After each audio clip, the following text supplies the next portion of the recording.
Anastasia wondered why she had a worried look on her face. Hey, I'm Sapphire. Want to hear something scary?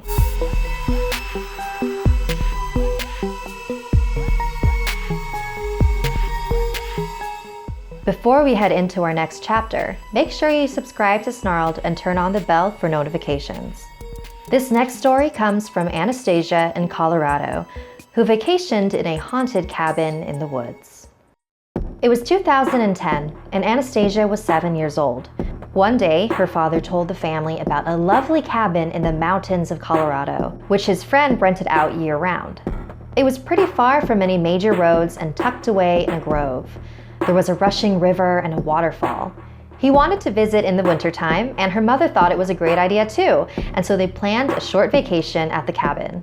When they first arrived, Anastasia had a strange feeling about the house. Something just felt wrong, like the feeling you have when you walk into the wrong room and then you realize you walked in on something you didn't want to see. Anastasia first noticed the fireplace in the lounge. Above it was a creepy portrait of someone with piercing blue eyes who looked very important. She shook the feeling off, telling herself that the whole haunted cabin story was just a cliche and nothing more. Up the stairs was the bedroom she and her sister would share. It had 2 bunk beds right next to one another, the ladders across from each other. The ladders were extremely heavy, so their mom tightly secured them so they wouldn't wobble. The only other rooms upstairs were the bathroom and the balcony. The bathroom also had a strange vibe to it, so Anastasia used the downstairs bathroom. And the balcony was completely blocked off, which made her a little curious. Nighttime came, and as she and her sister got ready for bed, Anastasia's bad feeling about the cabin got much worse. She went downstairs to find a different room to sleep in, leaving her sister alone. Anastasia decided to sleep with her mother in one of the extra bedrooms. It was the only bedroom that felt different from the rest of the house. No weird vibes or energy. She felt like she could fall asleep there. There was a scrapbook on the bedside table, and her mom picked it up and flipped through it. There were photos of the property before the cabin was built, along with progress photos of the construction. They made this entire place by hand, she mentioned, in awe, although Anastasia wondered why she had a worried look on her face.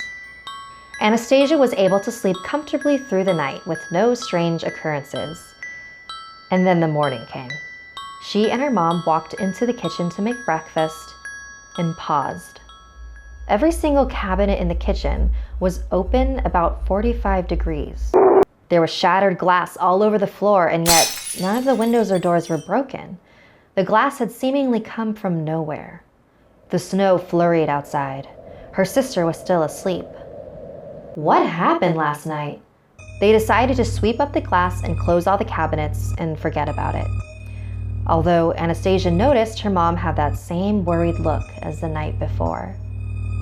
Later that night, Anastasia and her mom were getting ready for bed when her mom told her about what happened earlier that day. Her dad was telling her mom and sister to go check out the river because it was beautiful. They walked outside, and her mom was about 2 feet from the edge of the river. It was roaring violently. Suddenly, she felt a push on her back and stumbled forward. She fell onto the ground and clung onto the grass so she wouldn't be swept away in the current. She stood up, brushed the frost off, and yelled, "Why did you do that?" But when she turned around, no one was behind her. Anastasia's father and sister were already back in the cabin. Anastasia could see the same worry in her mother's eyes as she told her this story. They woke up the next morning to another strange discovery. There were peculiar white marks all along the floor. It looked as if someone had tracked in white paint. They began in the middle of the kitchen and ended at the fireplace. How the hell did that get in here? Later that day, Anastasia's sister tried to convince her to sleep in the bunk bed room with her. Anastasia continued to refuse, but to make her sister feel better, she told her that she'd come play with her before bedtime. Her sister was standing at the foot of the bunk bed ladder, and Anastasia was telling her something while climbing it. That's when the ladder began to move. Her sister wasn't touching it. She was halfway up when the ladder had straightened all on its own before falling backwards. Anastasia was thrust into the other ladder, and her arm was crushed under the weight. They drove to the nearest doctor, which wasn't for a few miles. As it turned out, the ladder had chipped away a part of Anastasia's arm bone, and it was now broken. They all returned to the cabin and decided to cut the vacation short and leave first thing in the morning. Her mom went into the hot tub outside to de-stress, and Anastasia sat on the edge to dip her feet while they talked. A long silence passed, and Anastasia noticed her mom staring out at the edge of the river.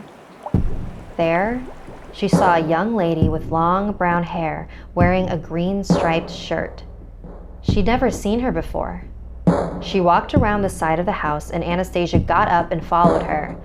But when she reached the corner, no one was there. They left the next morning and never returned. It wasn't until 6 years later that she was told the full story by her dad's friend, the owner of the cabin. There was a mother of 4 who lived in that house with her husband. She suffered from depression her entire life and attempted suicide many times. Once, by drowning herself in the upstairs bathtub. Another time, by burning in the fireplace. And every time, her husband was able to stop her. Eventually, she became fed up with him and killed him and threw his body into the river. Racked with grief and self-hatred, she hung herself from the balcony. "How do you know all this?" Anastasia asked her dad's friend. "I saw it. She was my mother." Want to wear something scary? Head over to store.snarled.com and get a Snarled or Something Scary hoodie for a limited time. Thanks to Anastasia from Colorado for sharing this experience with us. This story is a reminder that our mental health is important. If you ever find yourself having suicidal thoughts and need to talk to someone, call this number. Like this video if it gave you the chills. And don't forget to subscribe to Snarled and our sister channels Hissy Fit and Slay Tricks. If you or anyone you know have any unique paranormal experiences, send me an email at somethingscary@snarled.com and I might animate your story. Even if it doesn't fit in with the current theme, it might fit one in the future.